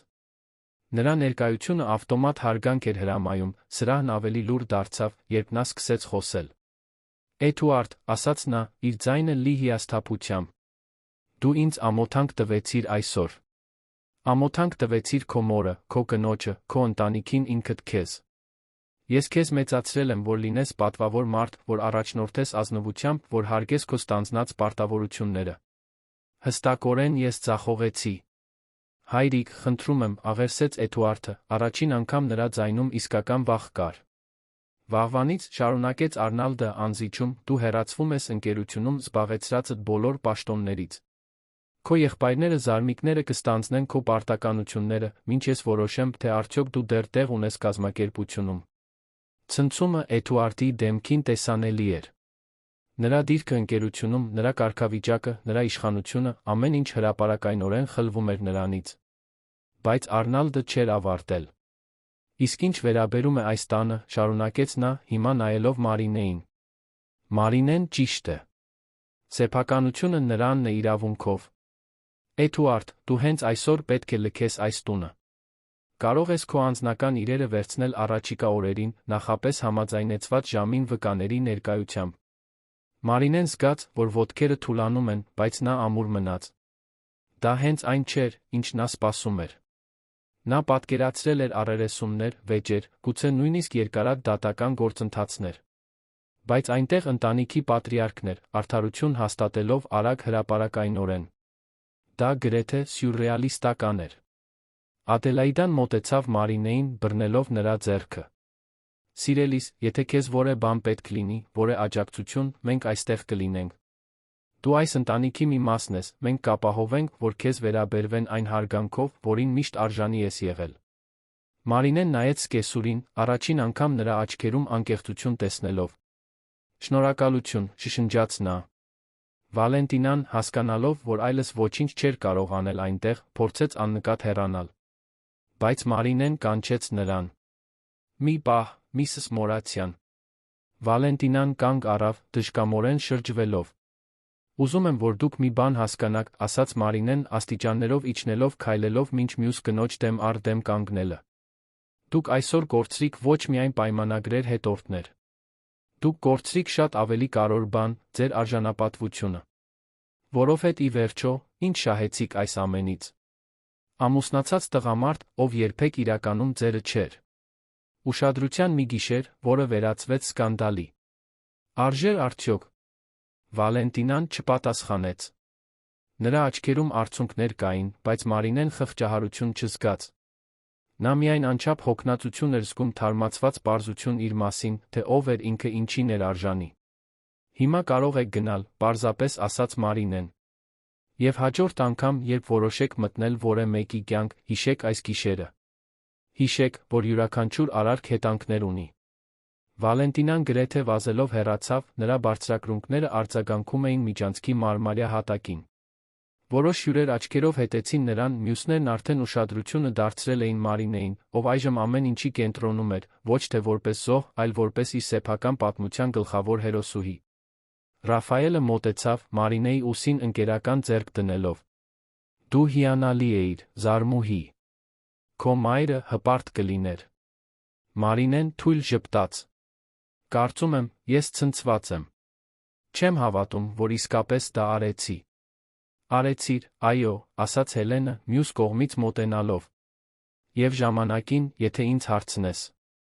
Էդուարդը դեռ այնտեղ էր, կանգնած սրահի մեջտեղում, կորած տեսքով։ Նրա ընկերներից ոմանք փորձում էին մխիթարել նրան, բայց նույնիսկ նրանք անհարմար էին զգում իրավիճակից։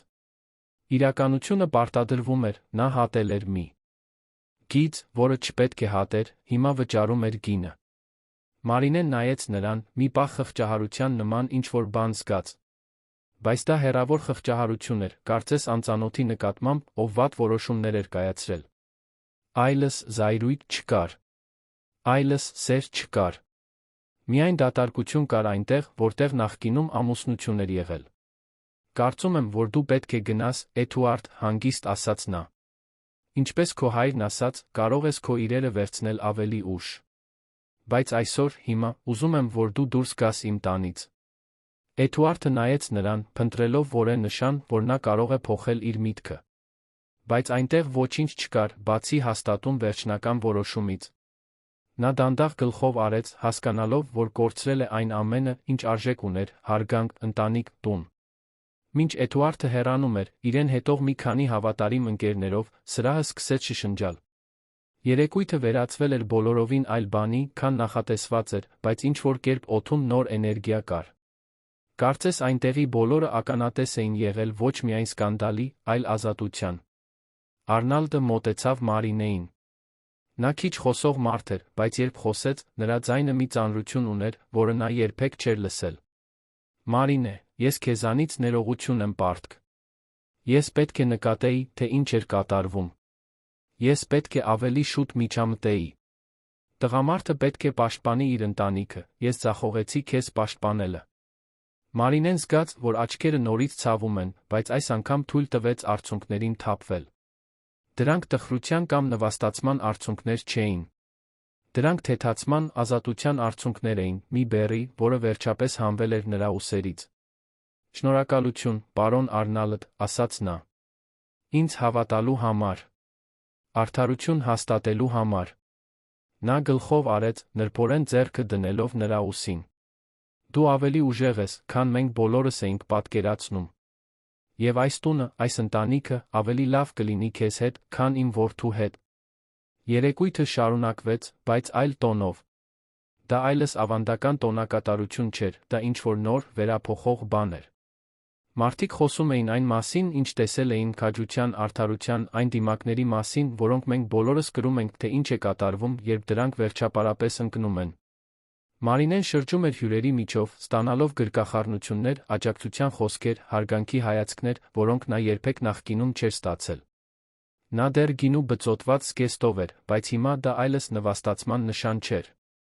Դա խորհրդանիշ էր։ Հիշեցում, որ նա դիմակայել էր ամենավատին գոյատել։ Ավելին, քան գոյատել, նա ոտքի էր կանգնել։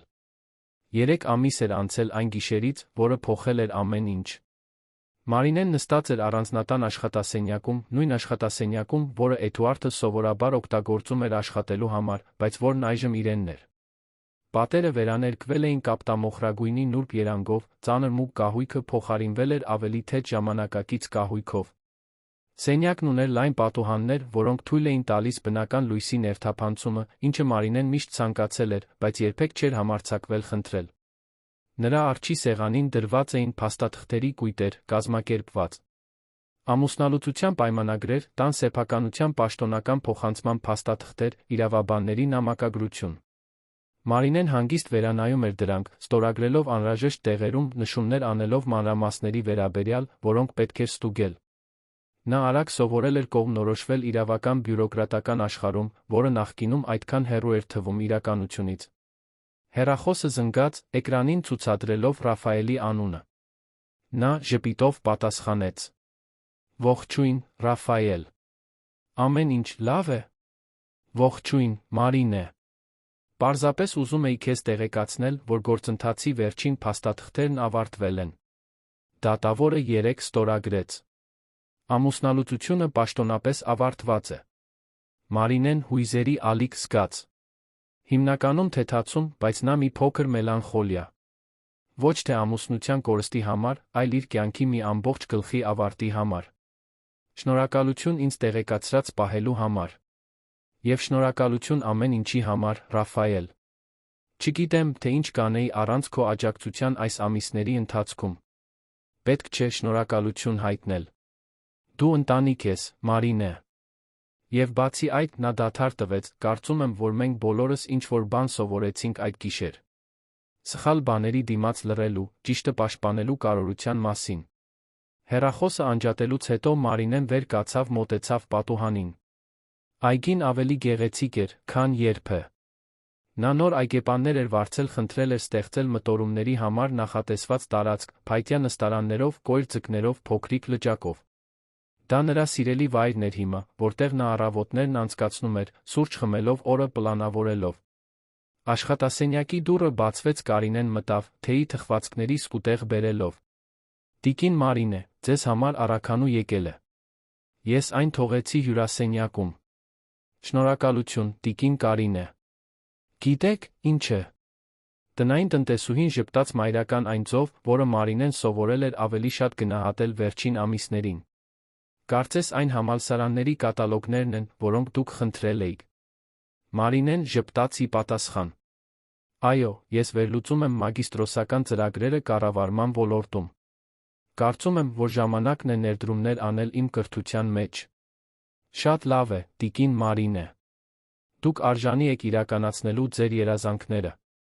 Կարինեի հեռանալուց հետո Մարինեն վերցրեց թեյը վերադարձավ սեղանին։ Այո, իր երազանքները։ Հետաքրքիր էր մտածել այդ մասին։ Այդքան տարիներ նա իր սեփական ցանկությունները հետին պլան էր մղել, իր կյանքը ձավորելով ուրիշների սպասումների շուրջ։ Բայց հիմա, առաջին անգամ, նա հայտնաբերում էր, թե իրականում ինչ էր ուզում։ Եվ դա ազատագրող էր։ Ամուսնալուծությունը զարմանալիորեն արագ էր ընթացել, հեշտացված Էդուարդի անհավատարմության անհերքելի ապացույցներով այն փաստով, որ Արնալդը թեզուսպ կերպով օգտագործել էր իր ազդեցությունը ապահովելու համար, որ գործընթացը լինի արդար արագ։ Էդուարդը փորձել էր վիճարկել որոշ կետեր, հատկապես տան սեփականության վերաբերյալ, բայց փաստաթղթերը հստակ էին, դատական որոշումն անվիճելի էր։ Մարինեն պահպանել էր առանձնատունը, բացի այդ ստացել էր զգալի ֆինանսական փոխհատուցում։ Դա փողի մասին չէր, նա կրկնում էր իրեն։ Դա արդարության մասին էր։ Դա այն մասին էր, որ նա 8 տարի իր կյանքից ներդրել էր այդ ամուսնության մեջ, հրաժարվել էր իր կարիերայից, իր հավակնություններից, իր սեփական ինքնությունից։ Եվ արժանի էր դրա համար փոխհատուցվել։ Ինչ վերաբերում է Վալենտինային, հետանքները եղել էին հենց այնպես, ինչպես կանխատեսվում էր։ Այդ գիշերվա տեսանյութերը արագ տարածվել էին սոցիալական ցանցերում։ Ոչ թե այն սենսացիոն ձով, որին ազդեցիկ անձը սովոր էր, այլ որպես էթիկայի հարգանքի բացակայության հետանքների ուսումնասիրություն։ Նա կորցրել էր զգալի պայմանագրեր, զանգվածային հետորդներ, նրա հեղինակությունը քանդված էր։ Նա մի քանի անգամ փորձել էր հրապարակայնորեն ներողություն խնդրել, բայց ներողությունները թվում էին դատարկ շահամոլ։ Մարինեն բավարարություն չէր զգում նրա անկումից, միայն հեռավոր անտարբերություն։ Վալենտինան կատարել էր իր ընտրությունները, հիմա ապրում էր դրանց հետ։ Էդուարդը իր հերթին աստիճանաբար վերականգնվել էր ընտանեկան ընկերությունում, բայց շատ ավելի ցածր պաշտոնում, քան նախկինում էր զբաղեցնում։ Արնալդը հստակ հասկացրել էր, որ վստահությունը մի բան է, որը ձեռք է բերվում, ոչ թե ժառանգվում, Էդուարդը պետք է նորից ապացուցեր իր արժեքը։ Մարինեն հազվադեպ էր մտածում նրա մասին հիմա։ Երբ մտածում էր, դա մի տեսակ մարդաբանական հետաքրքրասիրություն էր, կարծես նա փորձում էր հասկանալ, թե ով էր այդ մարդը, ում հետ նա 8 տարի անցկացրել էր իր կյանքը, ով ի վերջո լիովին անծանոթ էր։ Հեռախոսը նորից զնգաց։ Այս անգամ Հելենն էր։ Մարինե։ Սիրելիս։ Ինչպե՞ս ես։ Ողջույն, մորաքույր։ Լավ եմ։ Իրականում շատ լավ։ Հիանալի է։ Լսիր, մտածում էի, ինչ կասես, եթե մի քանի օր գաս այստեղ Գյումրի։ Մենք կարող ենք թատրոն գնալ, լավ ռեստորաններում ճաշել, զրուցել։ Դու պետք է մի փոքր դուրս գաս այս տնից, նույնիսկ եթե այն գեղեցիկ է։ Մարինեն ծիծաղեց։ Գիտես, որ կցանկանայի։ Թող ես կազմակերպեմ իմ օրակարգը, կհաստատեմ ամսաթվերը։ Հեռախոսը անջատելուց հետո Մարինեն հասկացավ, որ ժպտում է։ Երբ էր վերջին անգամ զուտ հաճույքի համար ճանապարհորդել։ Երբ էր վերջին անգամ որոշում կայացրել զուտ իր ցանկությամբ, առանց հաշվի առնելու ուրիշների կարծիքները կամ կարիքները։ Նա չէր կարողանում հիշել։ Կեսօրն անցավ, Մարինեն մի քանի ժամ հատկացրեց ուսումնասիրություններին։ Նա գրանցվել էր մի քանի առցանց դասընթացների, մինչ որոշում էր մագիստրոսական ծրագրի մասին։ Կառավարում, այո, բայց նա հոգեբանություն, արվեստ, պատմություն։ Նա ուսումնասիրում էր, հայտնաբերելով, թե ինչն էր իրեն հետաքրքրում, ինչն էր իրեն ստիպում զգալ կենդանի ներգրավված։ Դա նման էր իրեն վերագտնելուն, այն մասերը, որոնք թաղվել էին տարիների համապատասխանության տակ։ Երեկոյան ժամը 6-ի մոտ Ադելաիդան զանգեց։ Մարինե, սիրելիս, ես մոտ եմ։ Կարող եմ արագ անցնել։ Կուզենայի ինչ-որ բան քննարկել։ Իհարկե, սկեսուր։ Այսինքն, Ադելաիդա, ուղղեց Մարինեն։ Նա դեռ սովորում էր նոր դինամիկային։ Ես այստեղ կլինեմ։ Կես ժամ անց Ադելաիդան ժամանեց։ Մարինեն նրան դիմավորեց հյուրասենյակում, որտեղ թեյ մի քանի ուտեստներ էին պատրաստել։ Բրանդյանների ընտանիքի մատրիարքը ինչ-որ կերպ ավելի թեթ էր թվում, ավելի քիչ կոշտ, քան սովորաբար։ Մարինե, նախ առաջ, ուզում եմ շնորհակալություն հայտնել, սկսեց Ադելաիդան, վերցնելով իրեն առաջարկված թեյի բաժակը։ Շնորհակալություն ձեր արժանապատվության համար այս ամբողջ գործընթացում։ Դուք կարող էիք դա վերածել մեդիա կրկեսի, կարող էիք պատմություններ վաճառել մամուլին, կարող էիք հրապարակայնորեն նվաստացնել մեր ընտանիքը։ Բայց չարեցիք։ Մարինեն գլխով արեց։ Դա վրեժի մասին չէր, Ադելաիդա։ Դա իմ կյանքը, իմ արժանապատվությունը վերականգնելու մասին էր։ Ընտանիքը հրապարակայնորեն բացահայտելը ոչ ոքի համար լավ բան չէր բերի։ Այնուամենայնիվ, շարունակեց Ադելաիդան, ես գնահատում եմ ձեր զուսպությունը։ Եվ ուզում եմ, որ իմանաք, որ թե դուք Էդուարդն այլս ամուսնացած չեք, դուք դեռ ընտանիքի մի մասն եք մեր աչքերում։ Հատկապես իմ Արնալդի աչքերում։ Մարինեն հուզվեց։ Շնորհակալություն։ Դա շատ բան է նշանակում ինձ համար։ Իրականում, ասաց Ադելաիդան, բաժակը մի կողմ դնելով, ես այստեղ եկել եմ հրավերով։ Արնալդը ես վերակազմավորում ենք ընտանեկան բարեգործական հիմնադրամի որոշ գործեր։ Մեզ պետք է մեկը, ով զգայուն է, ով փորձ ունի մարդկանց հետ շփվելու, մեկը, ում մենք կարող ենք վստահել։ Մենք մտածեցինք ձեր մասին։ Մարինեն թարթեց, զարմացած։ Դուք ինձ աշխատանք եք առաջարկում։ Ոչ հենց ավանդական աշխատանք, բացատրեց Ադելաիդան։ Ավելի շուտ, ղեկավար պաշտոն։ Դուք կունենայիք լիակատար ինքնավարություն, սահմանելու նախագծեր, ընտրելու պատճառներ, կառավարելու ռեսուրսներ։ Եվ իհարկե, պատշաճ կերպով կվարձատրվեիք։ Արնալդը միշտ ասել է, որ դուք կազմակերպչական կառավարման հատուկ տաղանդ ունեք, բայց երբեք հնարավորություն չեք ունեցել դրսևորելու։ Մարինեն մի պահ լուռ մնաց, մարսելով առաջարկը։ Դա անհավանական հնարավորություն էր, իր հմտությունները նշանակալի ձով օգտագործելու, փոփոխություն կատարելու հնարավորություն։ Բայց դա նա կապ էր Բրանդյանների ընտանիքի հետ, անցյալի հետ, որը նա փորձում էր թողնել։ Կարծես կարդալով նրա մտքերը, Ադելաիդան խոսեց։ Հասկանում եմ, եթե ձեզ ժամանակ է պետք մտածելու։ Եվ եթե որոշեք, որ նախընտրում եք գնալ լիովին այլ ճանապարհով, դա էլ կհասկանամ։ Բայց իմացեք, որ առաջարկը կա։ Ոչ թե ձեզ մեզ հետ պարտավորությամբ կապելու համար, այլ որովհետև մենք անկեղծորեն հավատում ենք, որ դուք կատարյալ կլինեիք այս պաշտոնի համար։ Կարող եմ մի քանի օր մտածելու համար, հարցրեց Մարինեն։ Իհարկե։ Որքան ժամանակ պետք լինի։ Ադելաիդայի հեռանալուց հետո Մարինեն նորից նստեց աշխատասենյակում, մտածելով առաջարկի մասին։ Դա գայթակղիչ էր։ Դա կարող էր լինել իր տնային կառավարման միջոցառումների փորձը ավելի մեծ մասշտաբով, սոցիալական նպատակով օգտագործելու միջոց։ Բայց նա իր վախերն ուներ։ Կկարողանար արդյոք աշխատել իր նախկին ամուսնու ընտանիքի հետ, առանց դա տարօրինակ կամ ցավոտ դառնալու։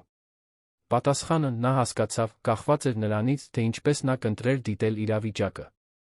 Նա կարող էր դա դիտել որպես մշտական կապ անցյալի հետ, որը նա ցանկանում էր մոռանալ։ Կամ կարող էր դա դիտել որպես հնարավորություն վերասահմանելու իր հարաբերությունները Բրանդյանների հետ, ստեղծելու ինչ-որ նոր նշանակալի բան այն բանի մոխիրներից, ինչ եղել էր։ Այդ գիշեր Մարինեն միայնակ ճաշեց այգում, ինչը հաճելի սովորություն էր դարձել։ Երանի երկինքը, որը հազվադեպ էր աստղազարդ լուսային աղտոտվածության պատճառով, զարմանալիորեն պարզ էր։ Նա վեր նայեց, տեսնելով մի քանի տեսանելի աստղեր, մտածեց, թե ինչպես էր փոխվել իր կյանքը։ 3 ամիս առաջ նա արգելափակված էր անսեր ամուսնության մեջ, անտեսանելի իր սեփական տանը, լռեցված տարիների սոցիալական պայմանավորվածության պատճառով։ Այսօր նա իր սեփական ճակատագրի տիրուհին էր։ Նա ուներ տուն, որն իսկապես իրենն էր, ֆինանսական ռեսուրսներ, որոնք նրան անկախություն էին տալիս, ամենակարևորը, նա վերադարձրել էր իր ձայնը։ Հեռախոսը թրթռաց հաղորդագրությամբ։ Դա համալսարանական ընկերուհուց էր, մեկը, ում հետ Մարինեն կորցրել էր կապը ամուսնության ընթացքում։ Տեսա, որ ամուսնալուծված ես։ Ինչ կասես, սուրճ խմենք։ Քեզ կարոտել էի այս բոլոր տարիներին։ Մարինեն ժպտաց։ Այո, նա ամուսնության ընթացքում հեռացել էր շատ ընկերություններից, միշտ առաջին տեղում դնելով Էդուարդի կարիքները, սոցիալական պարտավորությունները։ Բայց հիմա նա կարող էր վերականգնել, կարող էր վերակառուցել այդ կամուրջները։ Նա արագ պատասխանեց, հանդիպում նշանակելով հաջորդ շաբաթվա համար։ Հաջորդ օրերին Մարինեն կայացրեց իր որոշումը Ադելաիդայի առաջարկի վերաբերյալ։ Նա կընդուներ հիմնադրամի պաշտոնը, բայց հստակ պայմաններով։ Նա կունենար լիակատար ինքնավարություն, կպատասխաներ միայն հիմնադրամի խորհրդին, ոչ թե ընտանիքի առանձին անդամներին, նրա աշխատասենյակը կլիներ առանձին վայրում, ոչ Բրանդյանների ընկերությունների տարածքում։ Ադելաիդան Արնալդը անմիջապես համաձայնեցին բոլոր պայմաններին։ Առաջին նախագիծը, որը Մարինեն որոշեց իրականացնել, խոցելի վիճակում գտնվող կանանց աջակցության ծրագիրն էր, ովքեր դուրս էին գալիս բռնի հարաբերություններից։ Նա իր փորձից գիտեր, թե որքան դժվար էր թողնել մի իրավիճակ, որտեղ իրեն փակված էր զգում, որտեղ ֆինանսական սոցիալական կախվածությունը ազատությունը հեռավոր պատրանք էր դարձնում։ Ծրագիրը կառաջարկեր ոչ միայն ժամանակավոր ապաստան, այլ նա մասնագիտական վերապատրաստում, հոգեբանական աջակցություն, իրավական օգնություն։ Հեգնանքը աննկատ չմնաց Մարինեի համար։ Նա օգտագործում էր այն մարդու ընտանիքի ռեսուրսները, ով իրեն անհարգալից էր վերաբերվել, օգնելու այլ կանանց ազատվել նմանատիպ իրավիճակներից։ Դրանում ինչ-որ պոետական արդարություն կար, որը նա խորապես գնահատում էր։ Այդ ճակատագրական գիշերից 6 ամիս անց Մարինեն կանգնած էր Երանի կոնվենցիոն կենտրոնի բեմում, ելույթ ունենալով ավելի քան 500 հոգուց բաղկացած հանդիսատեսի առջ իր ստեղծած ծրագրի մասին։ Նա կրում էր նրբագեղ մուգ կապույտ կոստյում, մազերը հավաքած պրոֆեսիոնալ հանգույցի մեջ, վստահ կեցվածքով։ Այլս ոչինչ չկար այն անտեսանելի լուռ կնոջից, որին նա սովոր էր։ Մինչ նա խոսում էր կանանց հզորացման, ձայն ունենալու կարողության, ֆինանսական անկախության հիմնարար լինելու, բայց էմոցիոնալ անկախության հավասարապես կարող լինելու մասին, Մարինեն հանդիսատեսի մեջ տեսավ մի քանի ծանոթ դեմքեր։ Հելենը այնտեղ էր, հպարտ ժպտալով։ Ադելաիդան Արնալդը զբաղեցնում էին առաջին շարքի տեղերը։ Ռաֆայելը լսարանի հետում էր, ամեն ինչ նկարահանելով հիմնադրամի արձանագրությունների համար։ Եվ տասնյակ կանայք կային, ում նա չէր ճանաչում, բայց ովքեր այնտեղ էին, որովհետ նույնանում էին ուղերձի հետ, որովհետ պետք էր լսել, որ հնարավոր է նորից սկսել։ Դասախոսությունը հաջողություն ունեցավ։ Հետո, կոկտեյլի ժամանակ, մի քանի մարդ մոտեցան զրուցելու, իրենց սեփական պատմությունները կիսելու, շնորհակալություն հայտնելու։ Մի կին մասնավորապես, մոտ 40 տարեկան, գրկեց Մարինեին, աչքերում արցունքներով։ Շնորհակալություն, շշնջաց նա։ Շնորհակալություն ցույց տալու համար, որ մենք միայնակ չենք։ Որ հնարավոր է դուրս գալ, հնարավոր է նորից սկսել։ Մարինեն նրան էլ գրկեց, զգալով, որ իր արցունքները սպառնում են թափվել։ Խնդրեմ։ Եվ դուք միայնակ չեք։ Երբեք չեք եղել։ Այդ գիշեր, նորից առանձնատանը, որն այժմ իսկապես իրենն էր, Մարինեն բարձրացավ իր սենյակ երկար ժամանակ կանգնած մնաց հայելու առջ։ Դա նույն հայելին էր, որտեղ ամիսներ առաջ նա նայել էր իրեն այն փղոսկրագույն զգեստով, որը պետք է գինու բծոտվեր։ Բայց կինը, որը նրան էր նայում, այժմ լիովին այլ էր։ Նրա աչքերում վստահություն կար։ Նրա կեցվածքում ուժ կար։ Մի լույս կար, որը ներսից էր գալիս, այլս կախված չէր արտաքին հավանությունից կամ ուրիշների հաստատումից։ Մարինեն գտել էր իրեն, կորցնելու գործընթացում այն ամենը, ինչ կարծում էր, թե սահմանում է իրեն։ Նրա հեռախոսը թրթռաց ծանուցմամբ։ Դա նրա մասին հոդված էր հայտնի կանանց ամսագրում։ Վերնագիրը գրված էր. Լռեցված կնոջից մինչ հզորացման ձայն։ Մարինե Ալեքսանյանի վերափոխումը։ Նա կարդաց հոդվածը, որը հարգալից կերպով խոսում էր նրա պատմության մասին, կենտրոնանալով ոչ թե սկանդալի, այլ վերափոխման վրա, ոչ թե զոհ լինելու, այլ հաղթահարելու վրա։ Առցանց հոդվածի մեկնաբանություններում հարյուրավոր հաղորդագրություններ կային կանանցից, ովքեր կիսվում էին իրենց սեփական փորձով, շնորհակալություն էին հայտնում ոգեշնչման համար, խոսելով այն մասին, թե ինչպես էր Մարինեի պատմությունը նրանց քաջություն տվել, անհրաժեշտ փոփոխություններ կատարելու իրենց սեփական կյանքում։ Մարինեն փակեց հեռախոսը, նորից նայեց հայելուն։ Ով կմտածեր, մտածեց նա, որ գինու բիծը կատալիզատոր կլիներ լիակատար վերափոխման համար։ Երբեմն նա հասկացավ, մենք պետք է կոտրվենք հայտնաբերելու համար, որ ավելի ուժեղ ենք, քան պատկերացնում էինք։ Մենք պետք է կորցնենք այն, ինչ կարծում էինք, թե մեզ է սահմանում, գտնելու համար այն, ինչ իրականում կարևոր է։ Նա հակիրճ մտածեց Էդուարդի մասին, առանց զայրույթի կամ վրդովմունքի։ Նա իր կյանքի անհրաժեշտ գլուխ էր եղել, ցավոտ, բայց վերափոխող գլուխ։ Առանց այդ փորձի, առանց այդ աղետալի գիշերվա երեկույթին, գուցե նա երբեք չէր գտնի իր իրական ձայնը։ Գուցե երբեք չէր հայտնաբերի իր ուժը։ Նա մտածեց նա Վալենտինայի մասին միայն անտարբերություն զգաց։ Մեզանից յուրաքանչյուրը պատասխանատու է իր սեփական ընտրությունների դրանց հետանքների համար։ Վալենտինան ընտրեց ամբարտավանության անհարգալից վերաբերմունքի ճանապարհը։ Մարինեն ընտրեց արժանապատվության նոր սկզբի ճանապարհը։ Հաջորդ առավոտ Մարինեն արթնացավ սենյակի պատուհանից ներս մտնող Արի շողերից։ Նա կարևոր հանդիպում ուներ կանանց աջակցության ծրագրի պոտենցիալ դոնորների հետ, հետո ճաշ Հելենի հետ, ով վերադարձել էր Երան, կեսօրին, թերապիայի նիստ, որին նա սկսել էր պարբերաբար հաճախել։ Օրակարգը լի էր, բայց դա մի օրակարգ էր, որը նա ինքն էր կառուցել, հիմնված իր սեփական ընտրությունների առաջնահերթությունների վրա։ Մինչ նա սուրճ էր խմում այգում, դիտելով, թե ինչպես են կոյր ձկները հանգիստ լողում լճակում, Մարինեն հասկացավ, որ իսկապես երջանիկ է։ Ոչ թե ֆիլմերի եռանդուն դրամատիկ երջանկությունը, այլ հանգիստ խորը երջանկություն, արմատացած անկեղծության նպատակի մեջ։ Դա այն երջանկությունն էր, ամեն օր արթնանալով, հստակ իմանալով, թե ով է ինքը ինչ արժե։ Հեռախոսը զնգաց։ Արնալդն էր։ Մարինե, բարի լույս։ Հուսով եմ, շատ վաղ չեմ զանգում։ Բացարձակապես ոչ, պարոն Արնալդ։ Ես արդեն մի քիչ արթուն եմ։ Ինչով կարող եմ օգնել ձեզ։ Իրականում, ես ուզում էի շնորհակալություն հայտնել։ Երեկվա դասախոսությունը արտակարգ էր։ Դուք մեր հիմնադրամը փայլեցրիք այնպես, ինչպես տարիներ շարունակ չէր եղել։ Եվ ամենակարևորը, դուք իսկապես փոփոխություն եք կատարում մարդկանց կյանքում։ Ես հպարտ եմ ձեզանով։ Մարինեն զգաց, որ կուրծքը տաքանում է ճանաչումից։ Շնորհակալություն։ Դա շատ բան է նշանակում ձեզնից լսելը։ Եվ Մարինե, շարունակեց նա, նրա ձայնն ավելի լուրջ էր դառնում։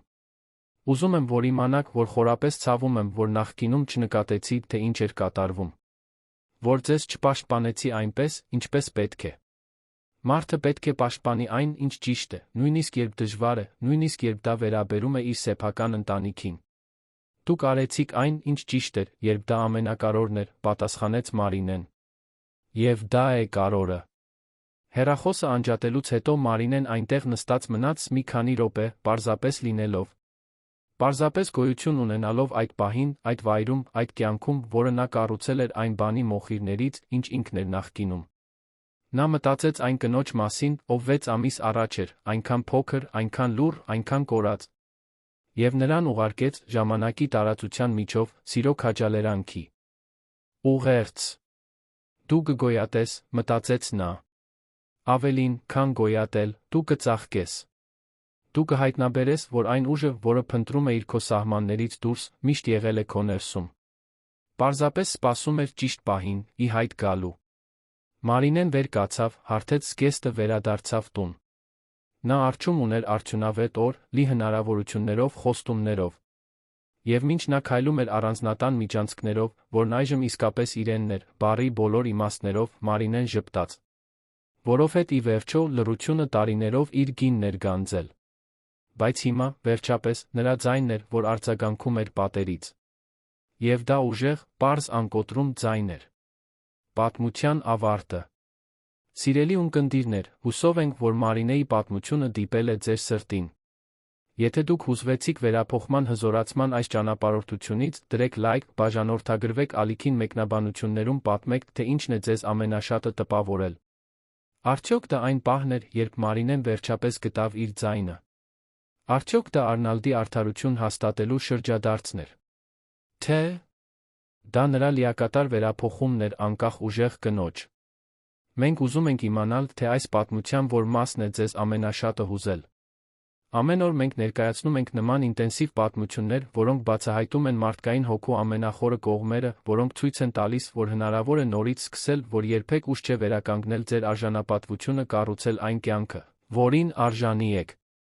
Մենք սպասում ենք ձեզ հաջորդ դրվագում, մեկ պատմությամբ, որը կհուզի ձեր հույզերը, ձեզ կստիպի մտածել քաջության, արդարության կանացի ձայնի ուժի մասին։ Մինչ նոր հանդիպում։